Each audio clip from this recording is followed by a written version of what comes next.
உடம்பு முழுக்க வியர்க்க படுக்கையை விட்டு குபீரென எழுந்தாள் ஸ்ரேகா. மின்விசிறி அணைக்கப்பட்டிருந்தது. கவனிக்கவில்லை. அம்மா, பவர் கட்டா? ஸ்ரேகா குரல் கொடுக்க அம்மா விசாலம் உள்ளே வந்தாள். இல்லையே, பின்ன ஃபேன் சுத்தல? விசாலம் திரும்பி பார்த்தாள். அணைச்சிருக்குடி. கோவிந்தன் உள்ளே வந்தார். நான் தான் அணைச்சேன், விடிஞ்சாச்சுல்ல, இன்னமும் ஃபேன் சுத்துறது எதுக்கு? ஏற்கனவே கரண்ட் பில்லு தாறுமாறா ஏறி இருக்கு, செலவை குறைக்கணும். வாஷிங் மிஷின் 2 தடவை எதுக்கு போடுறீங்க? கொஞ்சம் துணிகளை கையால தோச்சா கை தேஞ்சு போயிடுமா? விசாலம் கடுப்புடன் உள்ளே வந்து குருமாவுக்கான காய்களை மைக்ரோவேவ் அடுப்பில் வைக்க, எதுக்கு விசாலம் மைக்ரோவேவ்? கரண்ட் இழுக்கும். என்ன பேசுறீங்க? எதுக்கு இதையெல்லாம் வாங்கி வச்சோம்? அடுப்புல வச்சா கேஸ் செலவாகும்னு சொல்லுவீங்க, வேலை செய்ய வேண்டாமாங்க? அந்த காலத்துல எங்க அம்மா எல்லாம் அம்மியில அரைச்சுதான் அடுப்புல சமைச்சாங்க. ஸ்ரேகா எழுந்து வந்தாள்.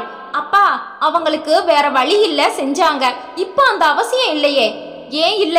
சம்பாதிக்கிற பணத்தை தாறுமாறா செலவழிச்சா குடும்பம் தெருவுல தான் நிற்கும். ஸ்ரேகா பேச வாய் திறந்தாள். விசாலம் அவள் கைகளை ரகசியமாக பிடித்தாள். அதில் பேசாதே என்ற குறிப்பு இருந்தது. அம்மா, வந்தனா எங்க? மாடியில உட்காந்து படிக்கிறாடி. அடுத்த வாரம் செமஸ்டர் பரிச்சு அவளுக்கு. இன்னைக்கு டிஃபன் என்னம்மா? பூரி பண்ணட்டுமா? கோவிந்தன் உள்ளே புகுந்தார். என்ன செலவு எதுக்கு? இந்த மாசம் மளிகை பட்ஜெட் எகிரி இருக்கு. இட்லி பண்ணு, உடம்புக்கும் நல்லது, செலவும் குறைச்சல். இத பாருங்க, விலைவாசி ஏறத்தான் செய்து. அதுக்குத்தான் சொன்னேன் செலவை குறைக்கணும்னு. ஸ்ரேகா கடுப்பாக்கி விட்டாள். சரி, நான் கோவிலுக்கு போயிட்டு வந்துடுறேன். கோவிந்தன் புறப்பட்டு போக அவரது குடும்பம் பற்றி சொல்லிவிடலாம். கோவிந்தனுக்கு வயது 54. ஆரம்பம் முதலே ஒரு இடத்திலும் உருப்படியாக வேலை பார்க்காத ஆசாமி. சேர்ந்த மாதிரி 2 வருடங்கள் கூட ஓரிடத்தில் நிலைத்ததில்லை. முன்கோபம், வரட்டு ஜம்பம், தேவையில்லாத பேச்சு என எல்லாம் உண்டு. விசாலம் பட்டதாரி. 20 வயதில் ஒரு பள்ளிக்கூடத்தில் டீச்சராக பொறுப்பேற்றவள். இன்று 50 வயது. 30 வருஷ சர்வீஸ். அரசாங்க பள்ளிக்கூடம் ஒன்றில் பள்ளி துணை முதல்வர். நல்ல சம்பளம், மரியாதை, புத்திசாலித்தனம். பொறுப்பில்லாத கோவிந்தனின் குடும்பத்தை இன்று வரை தாங்கி பிடிக்கும் பொறுப்பான மனைவி. விசாலத்தின் வருமானத்தில்தான் குடும்பமே ஓடுகிறது. மூத்த மகள் ஸ்ரேகா அழகான பெண், புத்திசாலி. எம்காம் முடித்துவிட்டு தனியார் நிறுவனம் ஒன்றில் 2 வருடங்களாக வேலை. நல்ல சம்பளம். இப்போது 24 வயது. பொறுப்பான பெண். அவள் தலையெடுத்த பிறகுதான் விசாலத்துக்கு கொஞ்சம் நிம்மதி. ஸ்ரேகாவும் அம்மாவின் குடும்ப பாரத்தில் கணிசமாக பங்கெடுத்து கொள்ள தொடங்கிவிட்டாள். அடுத்தவள் வந்தனா, 19 வயது. பொறியியல் கல்லூரியில் 2வது வருடம் படிக்கும் பெண். பள்ளியில் மெரிட்டில் வந்து அண்ணா பல்கலைக்கழகத்தின் கீழ் இயங்கும் ஒரு பொறியியல் கல்லூரியில் சேர்ந்து விட்டாள். இதுதான் குடும்பம். கோவிந்தனால் குடும்பத்துக்கு எந்த ஒரு லாபமும் இல்லை. ஆனால் ஜபர்தஸ்து மட்டும் போகாது. அதிகாரம் தூள் பறக்கும். அதிரடியான பேச்சு, எந்த நேரமும் கோபம். வாய்க்கு வகையாக வேளா வேலைக்கு வேண்டும். வெள்ளையும் சொல்லையுமாக வெளியே ஊர்வலம். பந்தா. ஆனால் அறிந்தவர் தெரிந்தவர் அத்தனை பேருக்கும் கோவிந்தனின் நிஜமான நிறம் தெரியும். விசாலம் 25 வருட தாம்பத்திய வாழ்க்கையில் இன்று வரை கோவிந்தனை எதிர்த்ததில்லை. கோவிந்தன் ஒரு உதவாக்கரை என்று ஸ்ரேகா பிறந்த 1 வருடத்தில் தெரிந்துவிட்டது. தன் பிறந்த வீட்டுக்கு கூட தெரியாமல் விசாலம் அதை மூடி மறைத்தாள். மாமியாரின் தொந்தரவு, நாத்தனார்களின் அடாவடித்தனங்கள், உதவாக்கரை கோவிந்தனை ஆதரிக்கும் அவன் வீட்டு மனிதர்கள். விசாலம் சகலமும் சகித்து கொண்டாள். வீட்டு வேலைகளையும் பார்த்தபடி பள்ளிக்கூட பணிகளையும் நிறைவேற்றி கொண்டிருந்தாள். ஸ்ரேகா வயிற்றில் இருந்தபோது விசாலம் பட்ட பாடு அந்த கடவுளுக்குத்தான் தெரியும். மசக்கை உபத்திரவம். ஒரு நாள் பள்ளிக்கூடத்துக்கு லீவு போட விடமாட்டான். வீட்டிலும் வேலை முழி பிதுங்கும். பிரசவத்துக்கு கூட அவளை பிறந்த வீட்டுக்கு கோவிந்தன் அனுப்பவில்லை. ஆனால் செலவு மட்டும் பிறந்த வீட்டார் செய்யும் நிலை. உனக்கு இப்படி ஒரு நிலையா விசாலம் என அம்மா கதறிவிட்டாள். ஸ்ரேகா பிறந்து 3 மாதங்களில் விசாலம் வேலைக்கு சேரும் நிலை. குழந்தையை பராமரிக்க மாமியார் தயாராக இல்லை. வேலையும் விட முடியாது. தினமும் காலை 4 மணிக்கு எழுந்து வீட்டு வேலைகளை முடித்து சீக்கிரமே புறப்பட்டு குழந்தையை தன் அம்மா வீட்டில் விட்டுவிட்டு பள்ளிக்கூடம் வர வேண்டும். மாலையில் குழந்தையை எடுத்துக்கொண்டு வீடு திரும்பி அதையும் பராமரித்து வீட்டு வேலைகளையும் கவனிக்க வேண்டும். உள்ளூர் நாத்தனார்கள் 2 பாதி நாட்கள் இங்கேதான். அவர்களுக்கும் வடித்து கொட்ட வேண்டும். விசாலம் பட்ட பாடு கொஞ்ச நஞ்சமில்லை. ஒரு கட்டத்தில் மாமியார் நாத்தனார் வீட்டிற்கு போய் 4 வருடங்கள் கழித்து நாத்தனார்கள் வெளியூருக்கு சென்று விட்டார்கள். தன் குடும்பம் மட்டும் என விசாலம் நிமிரும் போது ஸ்ரேகாவுக்கு 12 வயது, வந்தனாவுக்கு 7.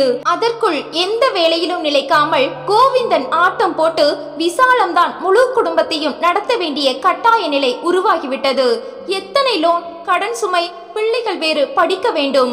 ஸ்ரேகாவுக்கு விவரம் தெரிந்த போது அம்மா படும் வேதனைகளை பார்த்து அப்பாவின் மேல் கசப்பும் வெறுப்பும் கணிசமாக படர்ந்து விட்டது. அதை அம்மாவிடம் கொட்ட ஆரம்ப காலத்தில் பிள்ளைகள் மனதில் அப்பா மேல் வெறுப்பு படரக்கூடாது என விசாலம் சர்வ ஜாக்கிரதையாக பராமரித்தாள். அவரது ஊழல்களை மூடியே வைத்தாள். தனக்கு 1000 கஷ்டங்கள் இருந்தாலும் குடும்ப கௌரவம் பார்க்க வேண்டும்.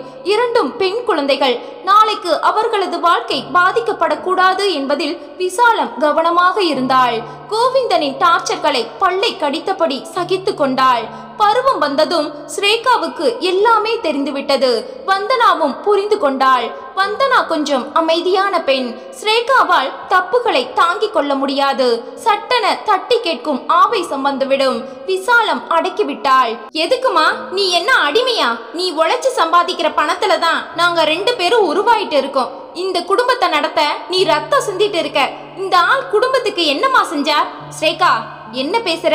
ஆள் தேல்னு மரியாதை இல்லாம. அவர் உங்க அப்பா, ஞாபகம் இருக்கட்டும்.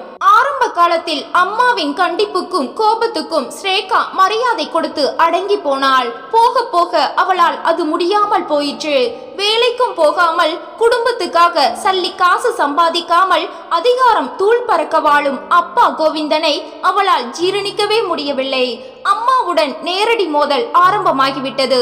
அப்பாவின் பொறுப்பில்லாத்தனத்தை நேரடியாக ஸ்ரேகா தட்டி கேட்க தொடங்க பிரச்சனை வலுக்க தொடங்கிவிட்டது. விசாலம் மிரண்டாள். மகளை அடக்க தொடங்கினாள். அம்மா மேல மரியாதை வச்சா இனி நீ எதுவும் பேசக்கூடாது, புரியுதா? ஸ்ரேகாவால் பேச முடியவில்லை. எதுவரை தன் பட்ட படிப்பை முடித்து நல்ல வேலை ஸ்ரேகாவுக்கு கிடைக்கும் வரைதான் பொறுமை நிலைத்தது. அதன் பிறகு பொறுமை உடைய தொடங்கிவிட்டது. அம்மாவிடம் புலம்பலும் பொறுமலும் போய் நேரடியாக அப்பாவையே எதிர்க்கும் துணிச்சல் ஸ்ரேகாவுக்கு வந்துவிட்டது. குடும்பத்தில் போர் மேகம் சூழ தொடங்கிவிட்டது. அந்த மாத சம்பளம் வந்ததும் ஸ்ரேகா தனக்கும் வந்தனாவுக்கும் ட்ரெஸ் வாங்கி கொண்டு வந்தாள். 3000 ரூபாய்க்கு அழகான உடைகள். வந்தனாவுக்கு உற்சாகமாகிவிட்டது. அக்கா, எனக்கு ஒரு செல்போன் வாங்கி கொடு. அடுத்த மாசம் வாங்கி தரேன்டி. படிக்கிற உனக்கு எதுக்கு செல்போன்? விசாலம் கேட்க, வச்சுக்கட்டுமா? இப்பெல்லாம் பள்ளிக்கூட பசங்க கூட செல்போன் வச்சுக்கிறாங்க. இவ காலேஜ் படிக்கிறா, வச்சுக்கட்டுமே. நீ அவளுக்கு ஓவரா செல்லம் கொடுக்கற. பாவம்மா, எனக்கு ஒரே தங்கச்சி, நான் செய்யாம யார் செய்வாங்க? புது ட்ரெஸ்களை விசாலம் பாராட்ட கோவிந்தன் உள்ளே நுழைந்தார். என்ன இதெல்லாம்? விசாலம் விவரம் சொல்ல, 3000 கொடுத்து இப்ப 2 பேருக்கும் எதுக்கு ட்ரெஸ்? பணத்தோட அருமை தெரியாம நடக்கிறாங்க. இதையெல்லாம் நீ தட்டி கேட்க மாட்டியா விசாலம்? எதுக்குங்க தட்டி கேட்கணும்? மத்த பிள்ளைங்க வச்சிருக்கிற மாதிரி விதவிதமா ட்ரெஸ் உங்ககிட்ட இருக்கா? இத்தனை நாள் வாங்கி கொடுக்க முடியல. இப்ப ஸ்ரேகா சம்பாதிக்கிறா, வாங்கிக்கட்டுமே. ஓ, சம்பாதிக்கிற திமிரா? ஆசைப்படுறதுக்கு ஒரு தகுதி வேணும். ஏங்க, ஏன் இப்படி பேசுறீங்க? கொஞ்சம் இருமா. அப்பா, எங்களுக்கு என்ன தகுதிகள் இல்ல சொல்லுங்க. ஸ்ரேகா, சும்மாரு. நீ இருமா. ஆசைப்பட்டு ட்ரெஸ் வாங்கினது குத்தமா? சம்பாதிக்கிற திமிர், தகுதி வேணும், இதெல்லாம் பேச வேண்டிய அவசியம் என்ன? சரி விட்ரி, நீ இரு விசாலம். அப்பான்னு மரியாதை இல்லாம எதிர்க்கிறா, இதுக்கு என்ன அர்த்தம்? ஐயோ விடுங்களே. எதை விடுறது? அவ பேசுவா, நான் வாயை மூடிட்டு கேட்கணுமா? அப்படி சொல்லலைங்க, உங்க பொண்ணு தானே பேசுறா, எதுக்கு கோவப்படுறீங்க? சரிதான், இப்ப பேசுவா, நாளைக்கு கை நீட்டுவா, வாங்கிக்கோன்னு சொல்றியா? அப்படி இல்லைங்க அம்மா. பெத்த பெண்ணோட தகுதியை எடை போடவும் ஒரு தகுதி வேணும் இல்லையா? கோவிந்தனுக்கு சூடாகிவிட்டது. எனக்கு என்னடி தகுதி இல்ல? ஸ்ரேகா, தயவு செஞ்சு உள்ள போயே. நீ இருமா. இவரை தாறுமாற பேச விட்டு இத்தனை காலம் நீ மௌனம் சாதிச்சது தப்பு. இப்ப எங்களையும் மண்டி போட சொல்றியா? இவர் ஆசையா எங்களுக்கு ஒரு கைக்குட்டையாவது வாங்கி தந்திருப்பாரா? பேச வந்துட்டார். படிக்க வச்சது நீ, உழைப்பெல்லாம் உன்னது. வேலைக்கு போய் நான் சம்பளம் வாங்குறேன்னா அதுக்கு காரணம் நீ. இவர் என்ன செஞ்சார்? மத்தவங்க தகுதிகளை எடை போடுற தகுதி இவருக்கு இருக்கா? கோவிந்தன் உடம்பு தடதடவன ஆடியது. நிற்க வைத்து உரித்து விட்ட மகளை பார்க்க பார்க்க கொலைவெறி கூத்தாடியது. என்னடி சொன்ன? வேகமாக நெருங்கி கையை உயர்த்த ஸ்ரேகா கப்பன அதை பிடித்து விட்டாள். அனைவர் முகத்திலும் அதிர்ச்சி. கோவிந்தன் கையை உதறியபடி, பெத்த அப்பாவுக்கு நேரா கை தூக்குறியா? கை தூக்கல, அடிக்க ஓங்குன கைய புடிச்சேன். நான் படிச்சவ, வேலை பாக்குறேன், என் கால்ல நிக்கிறேன். பெத்த பிள்ளைங்களா இருந்தாலும் தோளுக்கு மிஞ்சிட்டா தோழிதான். நாகரிகமா நடங்க, புரியுதா? கோவிந்தன் முகம் நெருப்பாக எரிய வேகமாக செருப்பை மாட்டிக்கொண்டு வெளியேற விசாலம் பதறிவிட்டாள். ஸ்ரேகா, அவசரப்பட்டுட்டியே. என்னமா பேசுற? அவர் கை நீட்டி அடிச்சா நான் வாங்கிக்கணுமா? ஒன்னு அடிச்சதையே பல முறை நான் பார்த்து மனசொடிஞ்சு போயிருக்கேன் தெரியுமா? நீ ஒரு பள்ளிக்கூடத்துல பொறுப்பான துணை முதல்வர், எதுக்காக அடங்கி போற? உனக்கு அடிமை ரத்தம் உடம்புல ஊறியாச்சு. நாங்களும் அப்படியே இருக்கணுமா? அப்படி இல்லம்மா. எப்படி இல்ல? எங்களுக்கு ட்ரெஸ் வாங்க இவர்கிட்ட நான் பணம் கேட்டனா? சம்பாதிக்கிற திமிர்னு சொல்ல என்ன வாய் இவருக்கு? இவர் படிக்க வச்சாரா? வேலை வாங்கி தந்தாரா எனக்கு? ஐயோ ரேகா, தகுதிகளை பற்றி இவர் பேசலாமா? இத்தனை காலம் வாழ்ந்த தப்பான வாழ்க்கைக்கு தலை குனியணும் இவர். ஒரு குடும்ப தலைவனோட பொறுப்பு இவருக்கு இருக்கா? வெள்ளையும் சொல்லையுமா போறாரே, அதை கூட நீதானே வாங்கி தந்திருக்க. வெக்கமில்ல பேசுறதுக்கு? வந்தனா மிரட்சியுடன் பார்க்க, இனிமே நான் அடங்க மாட்டேன். நீ பட்ட அவமானங்களுக்கு நீயும் அடங்க கூடாது. ஜம்போ எதுக்கு? நீ துரத்தி விட்டா அடுத்த வேளை சோத்துக்கு நாதி இருக்கா இந்த ஆளுக்கு? சொல்லுமா? போதும் ரேகா, நிறுத்து. என்கிட்ட காட்டுற இந்த கோவத்தை நீ அவர்கிட்ட காட்டி இருந்தா எல்லாரும் விளங்கி இருப்போம். நீ பேசி முடிச்சிட்டியா? இப்ப நான் பேசலாமா? சொல்லுமா.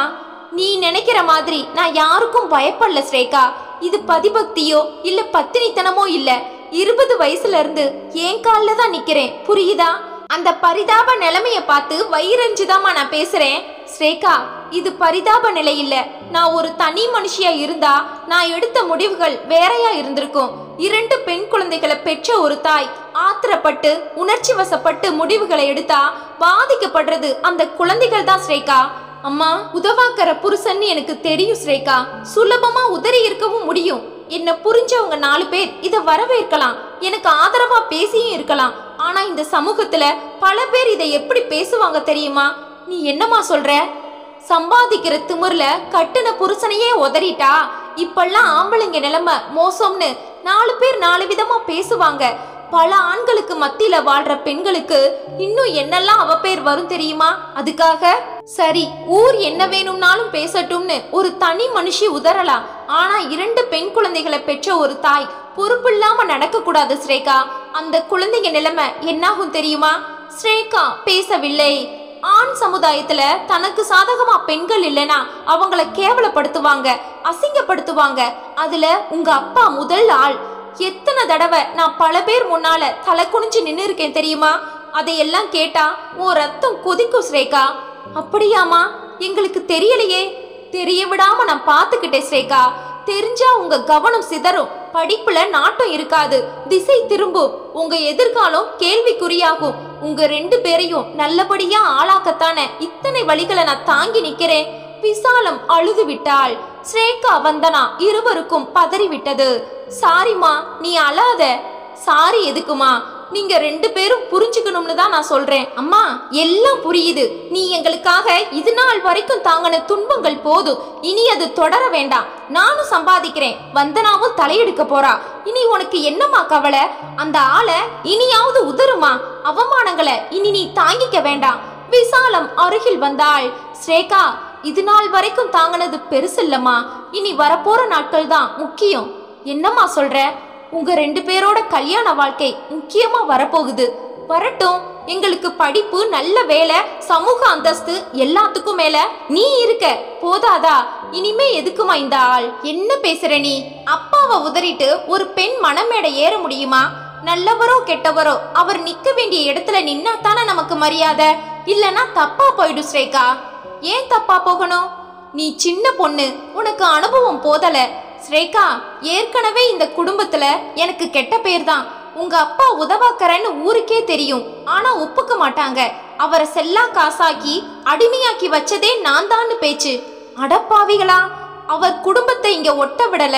இப்படியெல்லாம் பரவலா குற்றச்சாட்டுகள். நாளைக்கு நீ சொல்ற மாதிரி இவரை விலக்கிட்டு உங்க 2 பேர் கல்யாணத்தை சுலபமா நான் நடத்திட முடியுமா? ஏன் முடியாதுமா? அப்பாவை விரட்டிட்டு அள்ளிராஜ்யம் நடத்துற அம்மா அவ பெத்த பொண்ணுங்களும் அவளை மாதிரி அடங்கா பிடாரிகளா தானே இருக்கும்னு பேசுவாங்க. இந்த அம்மா வேணும்னா நீங்களும் பொறுத்துக்கத்தான் வேணும். இத பாரு ஸ்ரேகா, பொண்ணா பிறந்துட்டா பொறுமை நிறைய வேணும். அப்பதான் கௌரவமா வாழ முடியும். அதற்கு மேல் விசாலம் எதுவும் பேச விடவில்லை. அந்த வார கடைசியில் ஸ்ரேகாவின் ஆபீஸில் கான்ஃபரன்ஸை பிக்னிக் போல அமைத்திருந்தார்கள். அதற்கு ஸ்ரேகாவும் போயிருந்தாள். நல்ல உணவு, ஆட்டம் பாட்டம் என 3 நாட்கள் அங்கே கழிந்தன. ஸ்ரேகா உற்சாகமாக இருந்தாள். அந்த செவ்வாய் இரவுதான் வீட்டிற்கு திரும்பினாள். உள்ளே வரும்போதே கோவிந்தனின் இரைச்சல். சனிக்கிழமை போனவ இன்னும் திரும்பலனா என்ன அர்த்தம்? ஆபீஸ் கான்ஃபரன்ஸ் பிக்னிக் மாதிரி போயிருக்காங்க, இன்னைக்கு தான் வருவா. இந்த மாதிரி சங்கதிகளுக்கெல்லாம் எதுக்கு அனுப்புற? என்னங்க கேள்வி இது? ஆபீஸ்ல பொறுப்பான உத்தியோகத்துல இருக்கா, அவ போகாம இருக்க முடியுமா?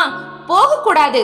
நல்லா சம்பாதிக்கிறவ, பசங்க பொண்ணுங்க வித்தியாசம் இல்லாம ஒழுக்கத்தை சீரழிக்கிறாளுங்க.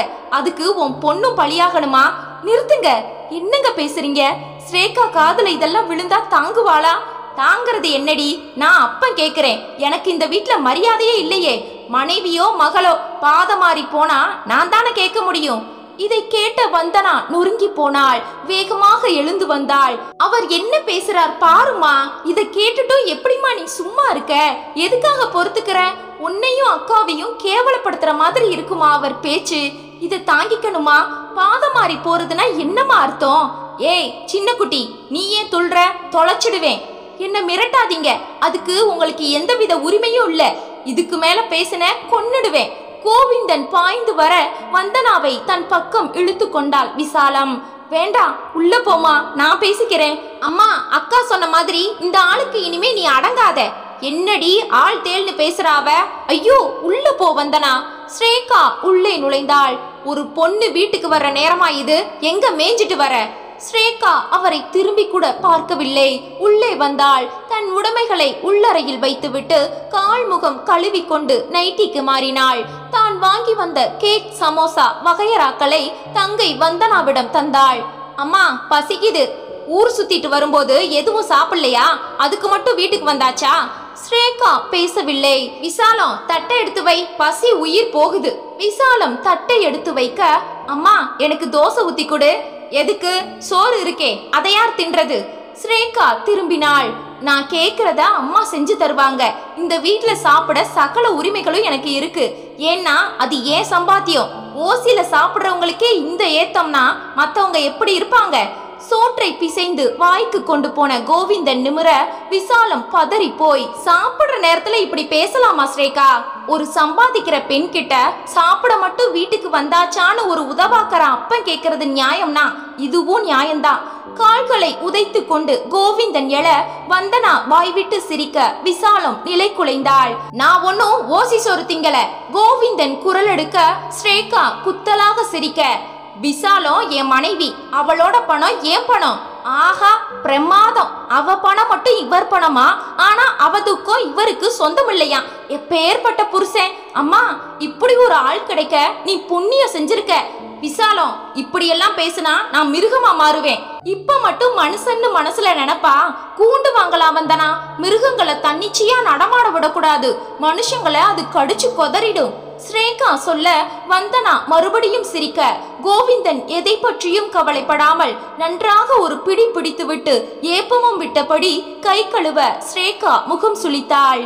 பெட்ஷீட்டை உருவிக்கொண்டு கோவிந்தன் மொட்டை மாடிக்கு போக, பாருமா, கொஞ்சமாவது வெக்கம் இருக்கா? ஒரு பெண் இத்தனை கேட்டதுக்கு ரோசமுள்ள மனுஷனா இருந்தா ஒரு பிடி சோறு இறங்கி இருக்குமா? விசாலம் கண் கலங்கி நின்றாள். ஏமா அலற? அக்கா, அவரை பத்தி நாம பேசுறது அம்மாவுக்கு பிடிக்கல போல இருக்கு. அப்படியாமா? இல்ல ஸ்ரேகா, அவருக்காக நான் வருத்தப்படல. அவருக்காக வருத்தப்பட்டா நான் மனுஷியும் இல்ல. நடக்க வேண்டியது நிறைய இருக்கேம்மா. அந்த மனுஷனுக்கு பழி வாங்குற குணம் தான் அதிகம்.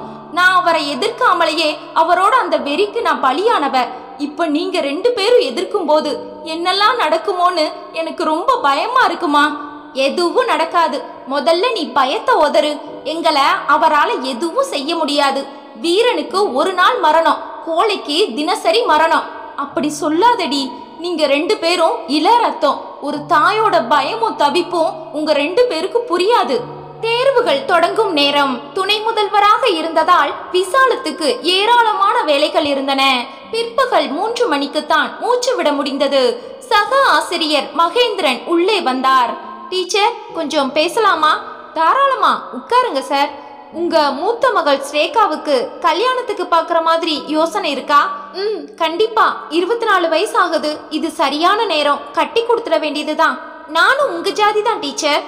தெரியுமே. என் அக்கா பையன் ஒருத்தன் சிஏ முடிச்சுட்டு தனியா ஆபீஸ் வச்சு நடத்துறான். அவன் கிட்ட 500 கிளைண்ட்கள் இருக்காங்க. லட்சக்கணக்கா சம்பாதிக்கிறான். 28 வயசாச்சு. சொந்தமா வீடு கார் எல்லாம் இருக்கு. பையனும் அழகா இருப்பான். பார்க்கலாமா? விசாலம் முகமலர நிமிர்ந்தாள். முதல்ல ஜாதகம் பார்க்கணும் சார். கண்டிப்பா. நாளைக்கு சுபமுகூர்த்த நாள். ஜாதகத்தை நான் எடுத்துட்டு வர்றேன். பொருத்தம் பார்த்துட்டு மேற்கொண்டு பேசலாமா? நிச்சயமா. உங்க குடும்பத்துல சம்பந்தம் பண்ணிக்க நாங்க கொடுத்து வச்சிருக்கோம் டீச்சர். விசாலம் பெருமூச்சு விட்டாள். மகேந்திரன் விசாலத்துடன் கிட்டத்தட்ட 15 வருடங்களாக உத்தியோகம் பார்க்கும் ஆசிரியர், கண்ணியமானவர். விசாலத்தின் எல்லா போராட்டங்களும் அவருக்கு தெரியும். ஆனாலும் இதுவரை அவர் எதையும் வாய்விட்டு கேட்டதில்லை.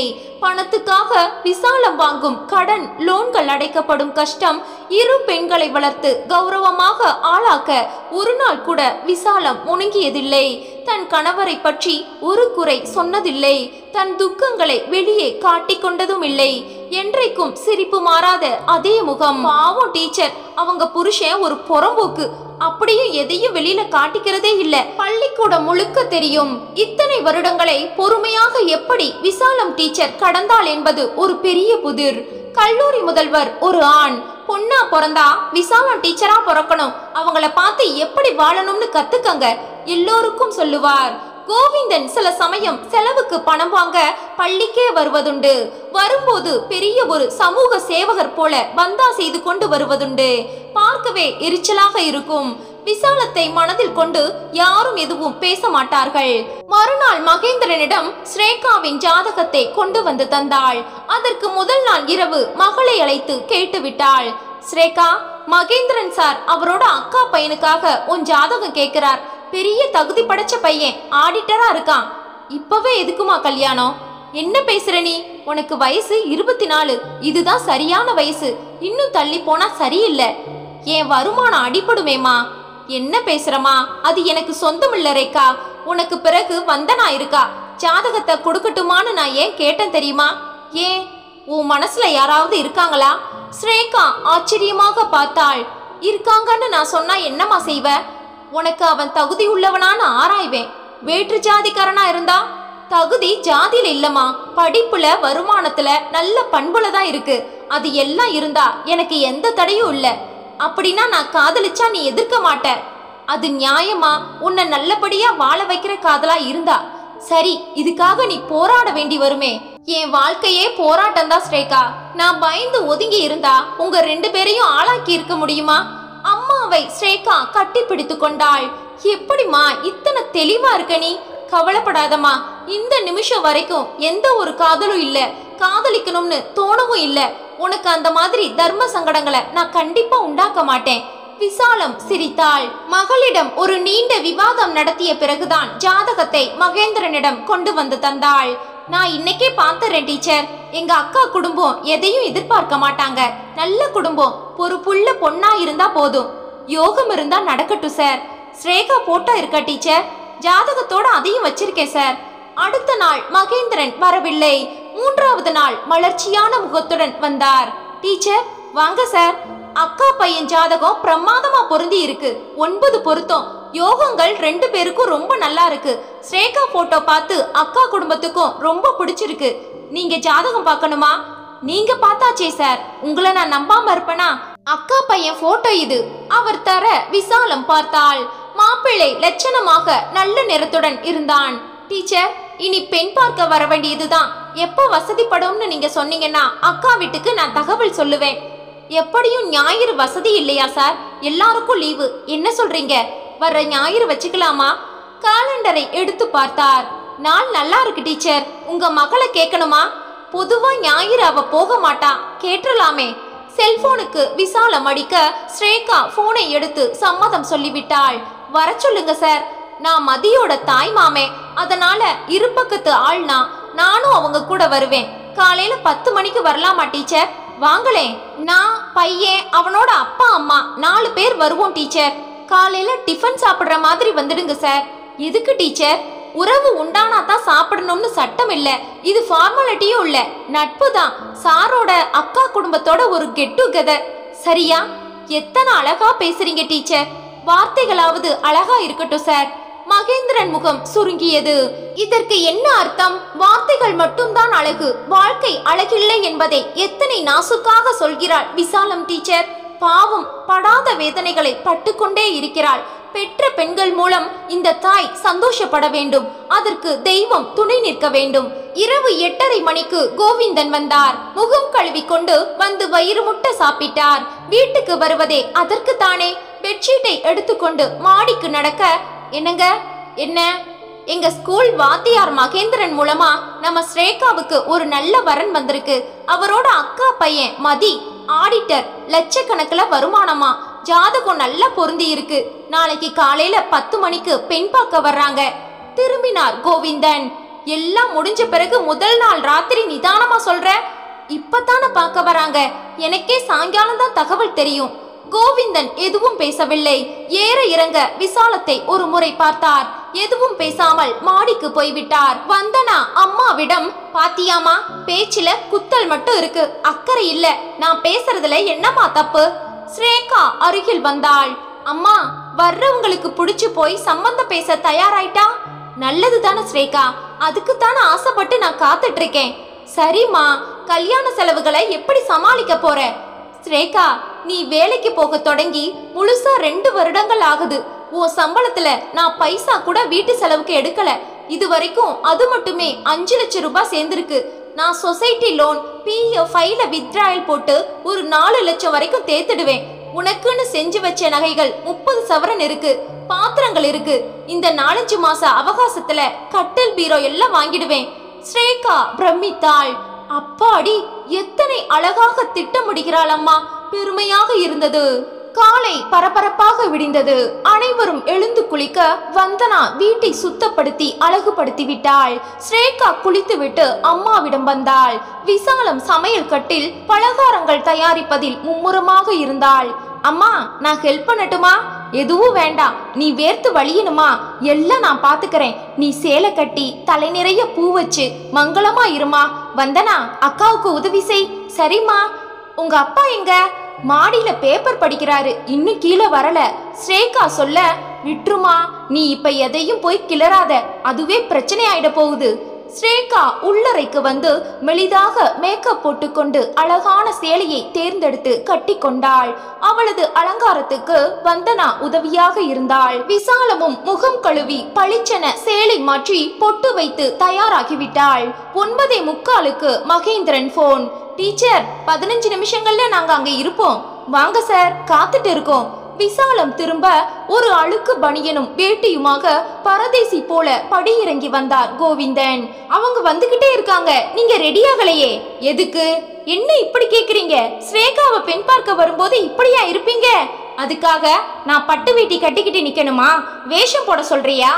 வந்தனா வெளியே வந்தாள். விடுமா, அவர் இஷ்டம் போல இருக்கட்டும், நீ எதுக்கு வாயை கொடுக்கற? யாரடி இஷ்டம் போல இருக்காங்க? ஒரு அப்பனை யாராவது மதிக்கிறீங்களா?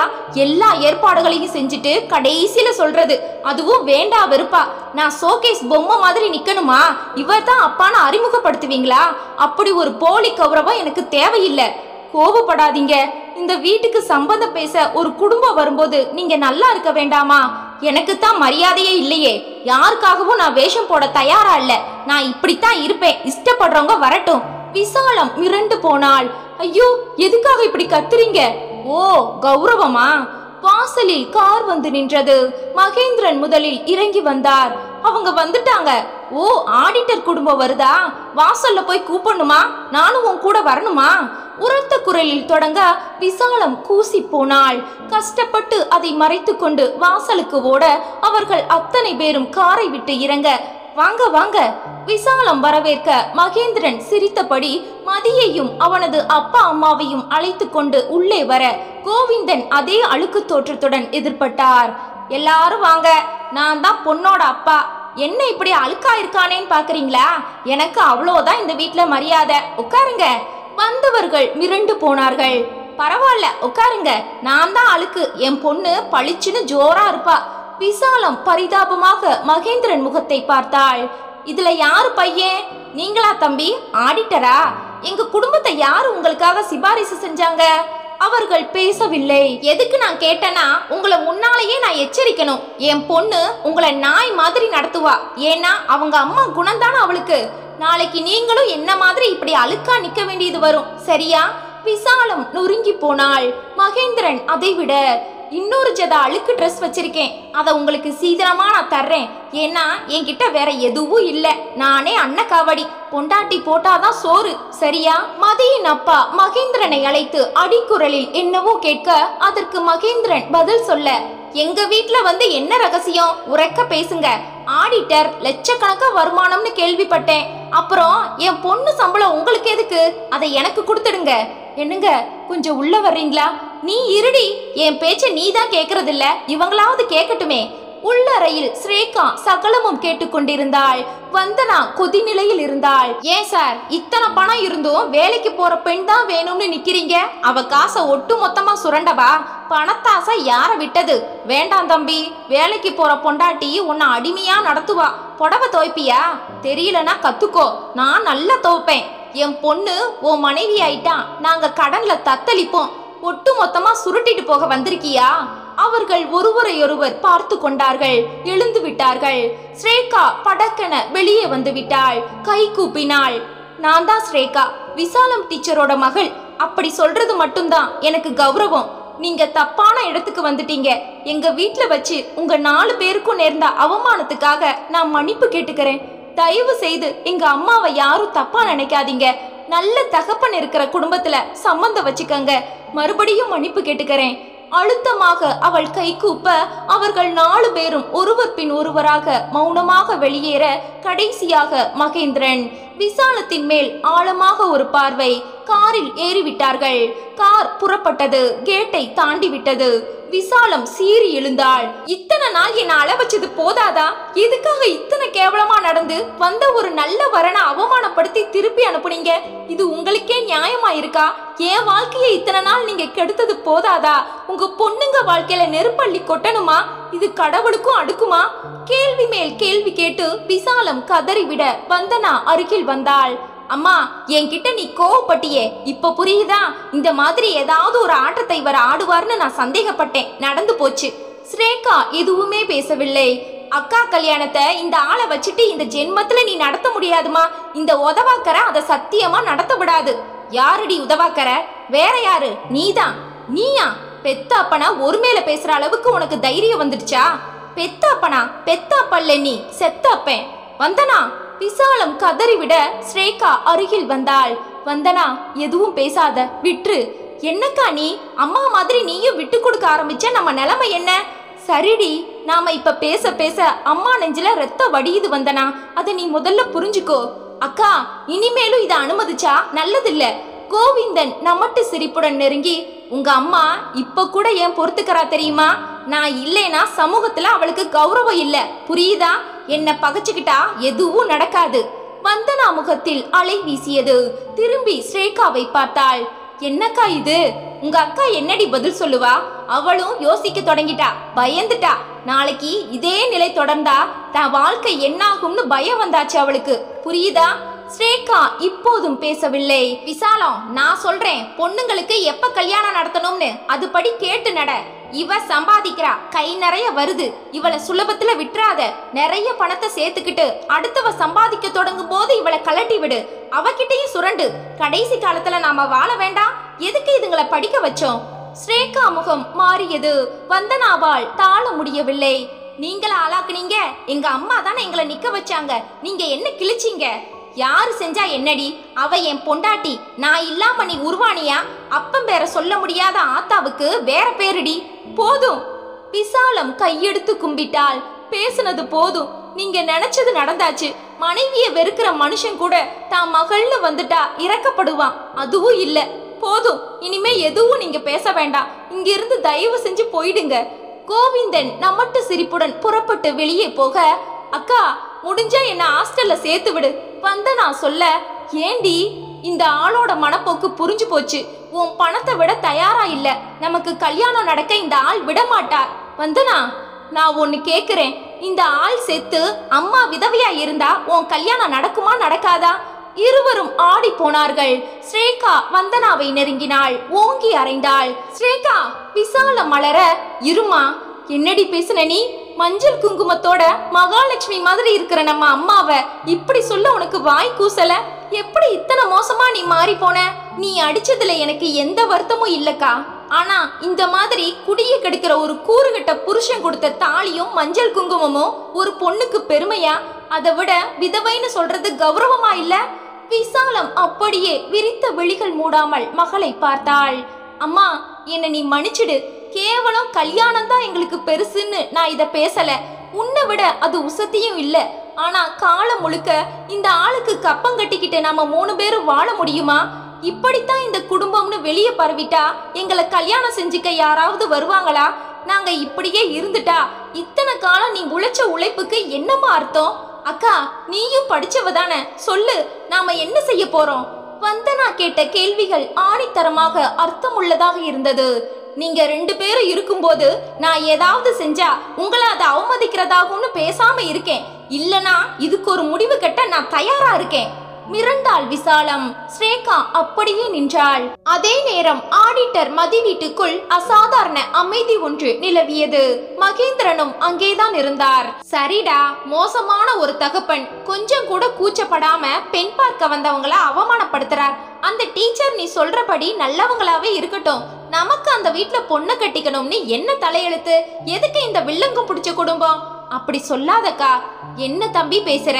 இத பொருட்படுத்தாம நம்ம சம்பந்தம் பண்ண போய் அந்த ஆள் தொடர்ந்து நம்மளை அவமானப்படுத்தினா நம்ம அதை தாங்கிக்கணும்னு என்ன அவசியம் இருக்கு? ஊர் உலகத்துல வேற பொண்ணா இல்ல? தப்புக்கா. அந்த ஆள் உதவாக்கற, அவனால எதுவும் முடியாது. ஸ்ரேகா திறமைசாலி, நல்ல பெண்.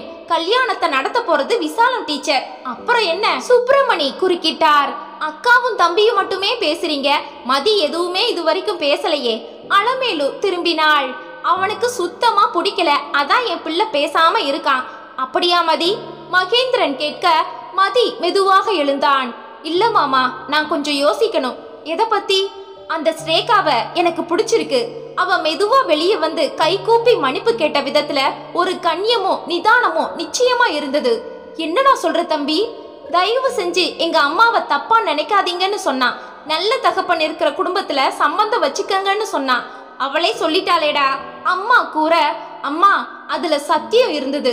ஆனா எத்தனை வழிகள் அந்த வார்த்தைகள்ல இருந்ததுன்னு நீ கவனிச்சியா? அவளுக்கு இந்த கல்யாணம் நடக்காததுல வருத்தம் இல்ல. அவளோட அம்மாவை யாரும் தப்பா நினைக்க கூடாதுன்னு துடிக்கிறா. இதை விட ஒரு நல்ல பெண்ணை பார்க்க முடியுமா? அவ சத்தம் போடல, அழல, ஆர்ப்பாட்டம் பண்ணல. தான் மன்னிப்ப அழகான வார்த்தைகள்ல சொல்லிட்டா. சபாஸ்டா தம்பி, விசாலம் நல்லவன் இப்ப புரியுதாக்கா? அலமேலு விக்கித்து போனாள். அப்பா அருகில் வந்தார். மதி, உங்க அம்மா மாதிரி சராசரி பொண்ணுக்கு உன் பேச்சு புரியாதுப்பா. ஆனா ஸ்ரேகா நல்ல பெண் தான். அவங்க அம்மா கண்ணில் இருந்த வேதனைய நான் படிச்சுட்டேன். ஒரு நல்ல குடும்பத்து பெண்ணை ஏதாவது செஞ்சு நம்மால மீட்க முடியும்னா எனக்கு சந்தோஷம்தான் மதி. மகேந்திரன் அருகில் வந்தார். அடுத்தது என்ன செய்ய போற மதி, சொல்லு. அந்த டீச்சர் கிட்ட நீங்க நாளைக்கே பேசி ஸ்ரேகாவை நான் தனியா சந்திக்க ஏற்பாடு செய்யுங்க மாமா. நிச்சயமா மதி. விசாலம் பள்ளிக்கூடத்துக்கு வந்து விட்டாள். காலை 2 மணி நேரம் வேலை சரியாக இருந்தது. மகேந்திரன் தாமதமாக வந்தார். வணக்கம் டீச்சர். சார், இப்படி வந்து உட்காருங்க. உங்ககிட்ட சரியா மன்னிப்பு கூட அங்க கேட்க முடியல, சூழ்நிலை அப்படி. உங்ககிட்ட நேத்து நடந்ததுக்கு நான் மன்னிப்பு கேட்டுக்கிறேன். உங்க அக்கா வீட்டுக்கு வந்து கூட அவங்க காலில் விழுந்து மன்னிப்பு கேட்க நான் தயாரா இருக்கேன் சார். டீச்சர், உங்க கணவர் தப்பா பேசினதுக்கு நீங்க என்ன செய்வீங்க? இல்ல சார், தப்போ ரைட்டோ, ஒரு புருஷன் செயல்களுக்கு மனைவிதான தார்மீக பொறுப்பை ஏத்துக்கணும். இந்த சம்பந்தம் முடியாம போகலாம், ஆனா நமக்கு மத்தியில உள்ள 15 வருஷ நட்பு உடையலாமா?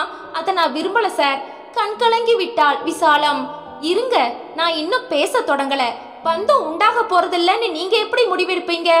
இதுக்கு பிறகு யார் சார் என் பொண்ணை உங்க குடும்பத்துல ஏத்துப்பாங்க? அதை பேசத்தான் நான் வந்திருக்கேன் டீச்சர். மதிக்கு ஸ்ரேகாவை ரொம்ப பிடிச்சிருக்கு. படக்குன நிமிர்ந்தாள் விசாலம். என்ன சொல்றீங்க? ஆமா, ஸ்ரேகா வெளியில வந்து அமைதியா கை கூப்பி மன்னிப்பு கேட்ட விதம் எங்களை எல்லாம் நெகிழ வச்சது. அதுல மதி ரொம்பவே உருகிட்டான். எங்க அம்மாவை தப்பா நினைக்காதீங்கன்னு அந்த பொண்ணு சொன்ன விதம் உலுக்கிடுச்சு. விசாலத்திடம் ஒரு விசும்பல் புறப்பட்டது. விசாலம் பேசவில்லை. வேண்டா சார், முதல்ல ஒரு கீறல் விழுந்தாச்சு. அது நாளைக்கு பெருசாகும். அது வாழ்க்கையில அமைதியை குலைச்சிடும். உங்க மதிக்கு நல்ல குடும்பத்துல பொண்ணை பாருங்க. இல்ல டீச்சர், அவசரப்படாதீங்க. சரி, எங்களை விட்டு நீங்க விலகலாம். நாளைக்கே எந்த வரன் வந்தாலும் உங்க புருஷன் பிரச்சனை பண்ணத்தானே போறாரு. இதுக்கு ஒரு முடிவை கட்ட வேண்டாமா டீச்சர்? மதி ஸ்ரேகாவை பார்த்து முதல்ல பேச விரும்புறான், அப்புறமா உங்க கூட. அப்படியா? நான் உங்க குடும்ப பிரச்சனைகளை முழுமையா சொல்லிட்டேன் டீச்சர். உங்க ஸ்ரேகாவுக்கு எந்த பிரச்சனையும் வராது. பயமா இருக்கு சார். விசாலம் படபடப்பாக பார்த்தாள். இனிமே புருஷன்ற சென்டிமெண்ட் எல்லாம் தூக்கி குப்பையில போடுங்க. முதல்ல மதியும் ஸ்ரேகாவும் சந்திச்சு பேசட்டும். அப்புறமா நம்ம எல்லாரும் கலந்து பேசி நல்ல முடிவு எடுக்கலாம். விசாலம் கை கூப்பினாள். நன்றி சார். அவள் குரல் இடறி கண்கள் ஈரமானது. அதே நேரம் கோவிந்தன் மனதில் நினைத்து கொண்டான், விடாத கோவிந்து, ஆத்தாளும் மகளும் சம்பாதிக்கிறாளுக. இதே மாதிரி வர்ற வரங்களை எல்லாம் நீ தடுத்தா இதுங்க ஒரு கட்டத்துல உன் காலில் தான் விழுந்தாகணும். என் பொண்ணுங்களை வாழ வைன்னு விசால உன் காலை பிடிச்சி கதறுவா. ஒரு பெரும் தொகைய உன் பேர்ல பேங்க்ல டெபாசிட் பண்ண சொல்லு. அதுல வர்ற வட்டியை வச்சு நீ காலத்தை ஓட்டிடலாம். நீ சோத்துக்கு யாரையும் நாட வேண்டாம் பாரு. மனக்கணக்கு போட்டு கொண்டான். மறுநாள் அந்த ஏசி உணவகத்தின் வாசலில் ஸ்ரேகா நின்றாள். ஏற்கனவே அம்மா சொன்னதால் மதியை சந்திக்க ஸ்ரேகா சம்மதம் சொல்லி இருந்தாள். இதோ மதி வந்து விட்டான். சாரி, காக்க வச்சிட்டேனா ஸ்ரேகா? இல்ல, வந்து 5 நிமிஷம் தான் ஆச்சு. சாப்பிட்டுட்டு நிதானமா போகலாம் இல்லையா? பிரச்சனை இல்ல. இருவரும் உள்ளே வந்து ஒரு தனியான இடம் தேடி உட்கார்ந்து கொண்டார்கள். மதி ஸ்ரேகாவை கேட்டு சிற்றுண்டிக்கு ஆர்டர் செய்தான். நிமிர்ந்து அவளை பார்த்து கண்ணியமாக சிரித்தான். அவனே பேச ஆரம்பித்தான். எங்க மாமா உங்க அம்மா கிட்ட எல்லாம் சொல்லியிருப்பாங்கன்னு நினைக்கிற ஸ்ரேகா. சாரிங்க. எதுக்கு? எங்க அப்பா அன்னைக்கு அப்படி நடந்துகிட்டது இன்னமும் எனக்கு ஆறல. விடுங்க, இனிமே நீங்க மன்னிப்பெல்லாம் கேட்க கூடாது. மாமா சொல்லி உங்க குடும்ப விவரம் மொத்தமும் நான் தெரிஞ்சுக்கிட்டேன் ஸ்ரேகா. முதல் பார்வை, நீங்க வந்து பேசின விதம், இப்ப மாமா சொன்னது எல்லாம் சேர்ந்து உங்ககிட்ட எனக்கு ஒரு தனி மதிப்பையே உண்டாக்கி இருக்கு. தேங்க்யூ. ஆனா உங்க அம்மாவுக்கு மாற்று கருத்து இருக்கா? உங்ககிட்ட இல்ல ஸ்ரேகா. ஆனா உங்க அப்பா தொடர்ந்து மத்தவங்களை அசிங்கப்படுத்துவாரோன்னு பயப்படுறாங்க. அது நியாயம் தானே? நான் இப்ப பேச வந்ததும் இந்த சந்திப்பும் அதுக்கு தான் ஸ்ரேகா. என்ன சொல்றீங்க? எனக்கு உங்களை ரொம்ப பிடிச்சிருக்கு. உங்களை கல்யாணம் செஞ்சுக்கிட்டா நாம சந்தோஷமா வாழ முடியும்னு எனக்கு தோணுது. எங்க அம்மாவுக்கும் நீங்க நிச்சயமா ஒரு நல்ல மருமகளா இருக்க முடியும்னு நான் நம்புறேன். ஸ்ரேகா முகத்தில் வெளிச்சம். உங்க அம்மாவை நான் தலை வணங்குற ஸ்ரேகா. இத்தனை போராட்டங்களை கடந்து ஒரு தப்பான புருஷனை சகிச்சுக்கிட்டு குடும்பம் உத்தியோகம்னு ரெட்ட குதிரையில சவாரி செஞ்சு 2 பெண் குழந்தைகளையும் ஆளாக்கி நல்ல நிலைக்கு கொண்டு வர்றது சுலபமே இல்ல. கோடியில ஒருத்தரால தான் இப்படி வாழ முடியும். அவங்கள நான் ஆராதிக்கிறேன் ஸ்ரேகா. ஸ்ரேகா பிரமித்தாள். அவங்க போராட்டத்துக்கு ஒரு முடிவு வரணும். நாம 2 பேரும் வாழவும் வேணும். ஏதோ கல்யாணம் செஞ்சுக்கிட்டோம் நாம வாழ்ந்தோம்னு சராசரியா இல்லாம உங்க குடும்ப பிரச்சனைகள்ல நானும் பங்கெடுத்துக்கிட்டு ஒரு தூணா இருக்க ஆசைப்படுறேன் ஸ்ரேகா. அவளுக்குள் ஒரு இன்ப அதிர்ச்சி ஓடியது. நான் உன்னை கல்யாணம் செஞ்சுக்கிட்டா உங்க அம்மாவுக்கு ஒரு மகனா இருப்பேன். நிமிர்ந்து அவனை நன்றாக பார்த்தாள். அந்த கண்களில் பாசாங்கு இல்லை, நிஜமான வெளிச்சம் இருந்தது. எத்தனை அழகான பாசமான ஆத்மார்த்தமான வார்த்தைகள். சந்தோஷம் மதி. எங்க அப்பா மாதிரி ஒரு ஆம்பளை கூட இத்தனை காலமா வாழ்ந்து ஆண் வர்க்கத்து மேலேயே எங்களுக்கெல்லாம் ஒரு கசப்பு இருந்தது. ஆண்கள்னு சொன்னாலே சராசரிக்கும் கீழேயுள்ள சுயநலக்காரங்கன்னு எண்ணம் இருந்தது. அத்தனையும் இந்த நொடியில கரைஞ்சு அப்படி நினைச்சதுக்காக மனசு வெக்கப்படுது மதி. ஒரு அற்புதமான மகனை பெத்த உங்க அம்மா ஆராதிக்கப்பட வேண்டியவங்க. மதி முகத்தில் சந்தோஷம். நம்ம கல்யாணம் உறுதியா நடக்கும் ஸ்ரேகா. அதுல எந்த மாற்றமும் இல்ல. நாளைக்கு உன் தங்கைக்கு வரக்கூடிய வரனையும் நாம கவனமா தேர்ந்தெடுக்கலாம். நீ கவலையே படாத. அதுக்கு முன்னால உங்க அம்மா கிட்ட நான் பேசணும். அவங்க சில முடிவுகளை எடுத்தாகணும். அவங்க போராட்டங்களுக்கு ஒரு முற்றுப்புள்ளி வைக்கணும். என்ன செய்யணும் சொல்லுங்க மதி. சாரி ஸ்ரேகா, இந்த அளவுக்கு நான் உள்ள வரலாமான்னு எனக்கு தெரியல. ஏன் மதி கூடாது? என் தாய்க்கு ஒரு பிள்ளையா இருப்பேன்னு உறுதி சொல்லக்கூடிய உங்களுக்கு எல்லா உரிமைகளும் உண்டு மதி. சொல்லுங்க. மறுபடியும் அவர்கிட்ட பேசட்டும், எடுத்து சொல்லட்டும். பொண்ணுங்க வாழ நீங்களும் துணையா இருங்கன்னு மன்றாடி கேட்கட்டும். அவர்கிட்ட பழிக்காது மதி. இங்கேதான் நான் சொல்ல போறது முக்கிய சங்கதி. இந்த முறை உங்க அம்மா பேசுறது எச்சரிக்கையா இருக்கணும். அதுக்கு அவர் கட்டுப்படலைனா 4 பெரிய மனுஷங்களை வச்சு இத பேசணும். அவருக்கு ஒரு முடிவு கட்டணும். அதுக்கும் ஊரை கூட்டி ரகலை செய்வாரே மதி. ஸ்ரேகா, இது உங்க அம்மா கொடுக்கிற கடைசி வாய்ப்பு. இதுக்கும் அவர் மசியலேனா சாரி ஸ்ரேகா, உங்க அம்மா விவாகரத்து பண்ணட்டும். இந்த வயசுக்கு மேலையா? இதுல வயசு என்ன இருக்கு ஸ்ரேகா? திருமண பந்தம் 100 வயசு வரைக்கும் நிலைக்க கூடியது தானே. அது சரிப்படலைனா அதை உடைக்க வயசு என்ன தடை? சட்டபூர்வமா அவரை கலட்டி விட்டா எந்த ரகலையும் எடுபடாது இல்லையா? இது நாள் வரைக்கும் உங்க அம்மா பிரச்சனை என்ன? எந்த ஒரு வில்லங்கமும் பெண்களோட வாழ்வை பாதிக்க கூடாது, இதானே? உன் வாழ்க்கைக்கு உத்தரவாதம் தர நான் வந்தாச்சு. வந்தனாவை வாழ வைக்கிறது நம்ம கையில. என்ன சொல்ற? ஸ்ரேகா முகத்தில் சந்தோஷம் பூத்தது. ஸ்ரேகா அன்று இரவு சகலமும் சொல்ல ஒரு சிலிர்ப்புடன் விசாலம் கேட்டுக்கொண்டிருந்தாள். வந்தனாவும் அருகில் இருந்தாள். அம்மா, நம்ம குடும்பத்துக்கு அக்கா மூலமா ஒரு புது வெளிச்சம் வரப்போகுது. இதை மட்டும் விடவே விடாத. அவர்கிட்ட உடனடியா பேசிருமா. நிச்சயமா வந்தனா. நீங்க 2 பேரும் நல்லபடியா வாழணும்னு தானே நான் துடிக்கிறேன். ஸ்ரேகா, மதிய உனக்கு பிடிச்சிருக்காமா? நல்லா பிடிச்சிருக்குமா. உனக்கு மகனா இருக்கிறதா அவர் சொன்ன நிமிஷமே என் புருஷன் அவர்தான்னு நான் முடிவெடுத்தாச்சு. மறுநாள் விசாலம் பள்ளிக்கூடத்துக்கு வந்த 10 நிமிடங்களில் மதி வந்து விட்டான். கூடவே மகேந்திரனும் இருந்தார். ஏறத்தாழ 2 மணி நேரங்கள் மதி மனம் விட்டு விசாலத்திடம் பேசினான். தான் ஒரு மகனை பெறவில்லையே என்ற குறை விசாலத்துக்கு பூரணமாக நீங்கிவிட்டது. அதை வாய்விட்டே விசாலம் சொல்லிவிட்டாள்.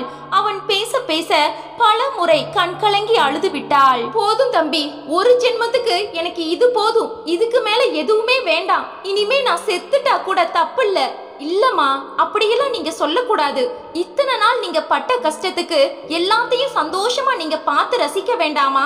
உங்க பேரன் பேத்திகளை ஆளாக்க வேண்டாமா? இனிமேதான் உங்க வாழ்க்கையில அடுத்த அத்தியாயம் தொடங்கணும், சரியா? விசாலம் பூரித்து போனாள். சரி தம்பி, இனி நான் என்ன செய்யணும்? நான் சொல்றபடி ஆரம்பிங்க, மத்தத நாங்க பாத்துக்கிறோம். சில திட்டங்களை விசாலத்திற்கு தெரிவித்தான். அம்மா, உங்க கஷ்டம் புரிஞ்சு உங்களை ஆதரிக்கிற பெரிய மனுஷங்க வேற யாரையாவது தெரியுமா? எங்க பள்ளிக்கூட முதல்வர் தேசிகன் சார், அப்புறமா எங்க குடும்ப டாக்டர் நாகவேணி, இந்த ஏரியா கவுன்சிலர் மாசிலாமணி, கலை பத்திரிகையோட ஆசிரியர் சபாபதி. வரிசையாக விசாலம் அடுக்கிக் கொண்டே வந்தாள். மதி பிரமித்தான். இத்தனை முக்கிய புள்ளிகளை உங்களுக்கு தெரியுமாமா?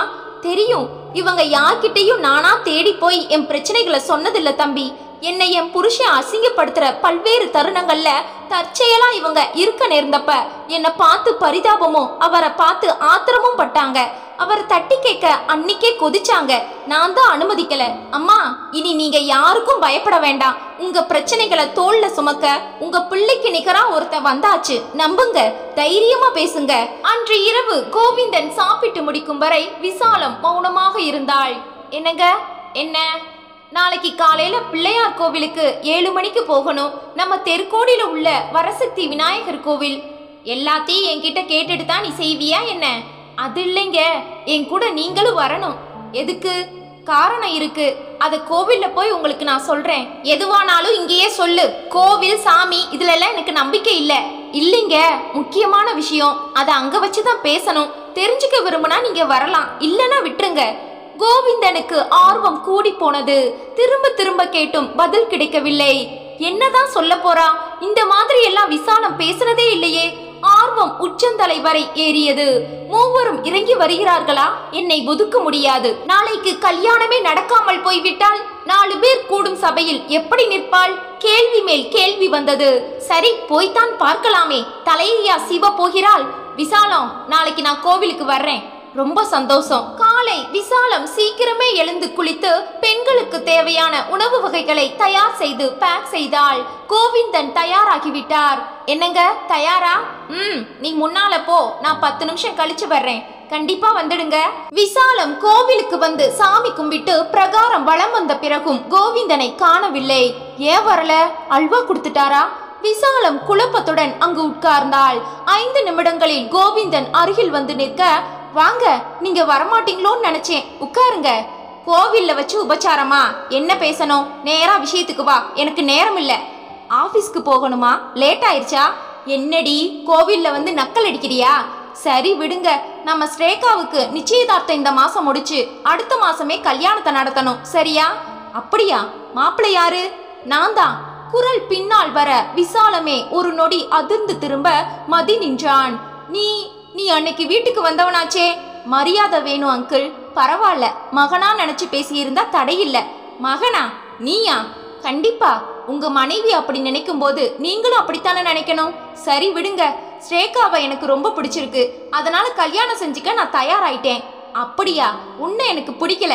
என் மகளுக்கு கல்யாணம் செஞ்சு கொடுக்கறதா இப்ப ஐடியா இல்ல. அத டீச்சர் சொல்லட்டும், நீங்க சொல்லக்கூடாது கோவிந்தன். சொன்னபடியே மகேந்திரன் வெளியே வந்தார். ஓ மாமாவா? கோவிந்தன் குரலில் நக்கல். ஆமா, உத்தியோகம் பாக்குற மாமா, உதவாக்குற மாமா இல்ல. என்னையா நினைப்பு உங்க மனசுல எல்லாம்? பொண்ணு என்னோடது, கல்யாணம் நடத்துறதா இல்ல. அடுத்ததாக கோவிந்தனின் தங்கை சுமதி வந்தாள். இத சொல்ல உனக்கு தகுதி இருக்கா? நீ ஏன் அண்ணி போடுற ஓசி சொத்தை திங்கிற உதவாக்கற? பேச வந்துட்டியே பெருசா. சொன்னதும் கோவிந்தன் மிரண்டு போனான். திருந்துடா கோவிந்தா, பெண் சாபம் பொல்லாததுன்னு நானும் புரிஞ்சுக்கிட்டேன் என்றபடி பின்னால் அம்மா வந்து நிற்க, என்ன அம்மாவுமா என்று மனதில் ஓட பக்கத்தில் வந்து நின்றது சம்பந்தி சுப்பிரமணி. நீங்க யாருங்க சம்மதிக்க? ஸ்ரேகா மேஜர், அவளை என் பிள்ளைக்கு பிடிச்சிருக்கு, மருமகளா ஏத்துக்க நாங்க தயார். விசாலம் ஆடி போனாள். அடுத்தது அந்த குடும்ப டாக்டர் நாகவேணி. இத பாருங்க, நீங்க பண்ற அக்கிரமம் தாழாம பல நாள் நெஞ்சு வலின்னு என்கிட்ட அவங்க வந்திருக்காங்க. தினம் தினம் செத்து பழைக்கிறாங்க விசாலம் டீச்சர். டாக்டர்ன்ற முறையில உங்களை நான் எச்சரிக்கிறேன். அவங்களுக்கு ஏதாவது ஆச்சுன்னா நீங்க தான் பொறுப்புன்னு நான் எழுதி கொடுப்பேன். டீச்சர், இந்த ஆளை உதறிட்டு நீங்க முடிவு எடுங்கன்னா கேக்குறீங்களா? கேட்கலன்னா புடிச்சு உள்ள போடுங்க. போலீஸை நான் கூப்பிடட்டா? அந்த வட்டார கவுன்சிலர் மாசுலாமணியும் பள்ளிக்கூட முதல்வர் தேசிகனும் அருகில் வந்து நிற்க கோவிந்தனால் நிற்க கூட முடியவில்லை. மதி பாடுபட்டு வரவழைத்த அத்தனை பெரிய மனிதர்களும் கோவிந்தனை சுற்றி நிற்க விசாலம் மிரண்டே போனாள். மதி அருகில் வந்தான். இத பாருங்க, இங்க நிக்கிற அத்தனை பேரும் நியாயமான குடும்ப தலைவர்கள். அது மட்டும் இல்ல, சமூகத்துல அந்தஸ்தான பெரிய இடத்துல இருக்கிறவங்க. ஒரு வார்த்தை சொன்னது ஓடி வந்திருக்காங்க. யாருக்காக? விசாலம் டீச்சர் மேல வச்ச மதிப்புக்காக. டீச்சர் அத்தனை நல்லவங்க. அவங்க பட்ட வேதனைகளும் நீங்க அவங்கள படுத்தின கொடுமைகளும் இவங்களுக்கு மட்டும் இல்ல, இந்த ஊருக்கே தெரியும். இனிமே நீங்க மாறணும், இப்பவே மாறணும். நீங்க மாறிட்டா டீச்சருக்காக இத்தனை பேரும் இந்த ஊரும் உலகமும் உங்களை மன்னிக்க தயாரா இருக்கு. அதுக்கு ஒரே காரணம் டீச்சரோட புருஷங்கிறது தான். புரிஞ்சுக்கங்க. நீங்க செஞ்ச புண்ணியம் அது ஒண்ணுதான். திருந்துங்க. திருந்தி குடும்பத்து மேல பாசம் வைங்க. புது மனுஷனா இந்த கோவிலை விட்டு வெளியே வாங்க.